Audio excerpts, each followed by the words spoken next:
Photoshoot करवाने के बाद हम वापस लाइन पे लग चुके थे। ये लाइन ना भाई बहुत ही धीरे-धीरे बढ़ रही थी।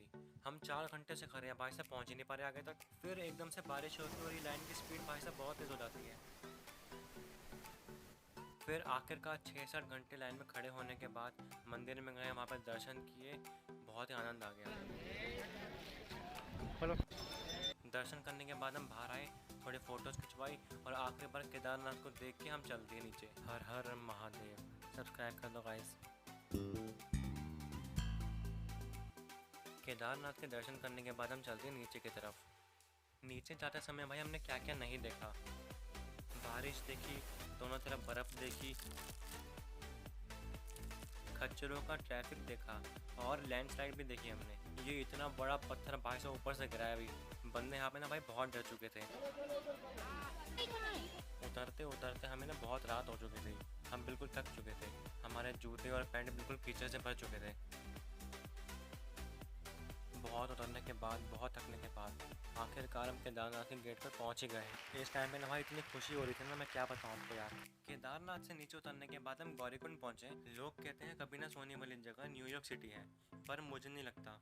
कभी गौरीकुंड आओ, सोनप्रयाग आओ, यहाँ के बंदे बस होते ही नहीं है। यहाँ पे दिन रात दुकानें खुली रहती है। यहाँ पे इतनी चहल पहल रहती है, क्या बताऊँ मैं तुम्हें। इतनी रात हो गई है तब भी देखो कितनी लंबी लाइन है शटल के लिए, बोलेरो के लिए। केदारनाथ के थकान उतारने के बाद हम निकले सोनप्रयाग से बस पकड़ने। बीच में हमने थोड़ी फ़ोटोज़ खींची, क्योंकि पीछे की सीनरी बड़ी अच्छी आ रही थी। बस अड्डा जाते समय हमें ये लंबी लाइन दिखी। आप मानो या ना मानो, ये कम से कम 2 किलोमीटर लंबी लाइन थी। हमारे ऊपर भाई भगवान की कृपा थी कि हमें जाते वक्त किसी लाइन में लगना नहीं पड़ा। हमारा काम बिल्कुल आसानी से हो गया था। जय शंकर भगवान। फिर हम बस में बैठे हरिद्वार निकलने के लिए। ये बस ना 9-10 घंटे लंबी थी।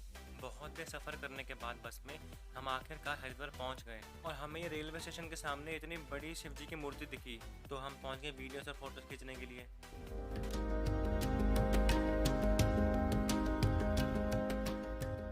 तो फिर हमारा ट्रेन का टाइम हो गया था, तो हम निकले ट्रेन पकड़ने के लिए हरिद्वार से दिल्ली के लिए। फिर दिल्ली से सीधा घर अपने। दिल्ली पहुंचने के बाद मेट्रो लेके हम अपने घर पहुंचे। घर पहुंचने के बाद शक्ल देख के हमें ऐसा लग रहा था कि एक मट्टी की परत जमी हो ऊपर। तो सबसे पहले मैं जाता हूँ नहाने के लिए, और पूरे शरीर में दर्द हो रहा था बहुत।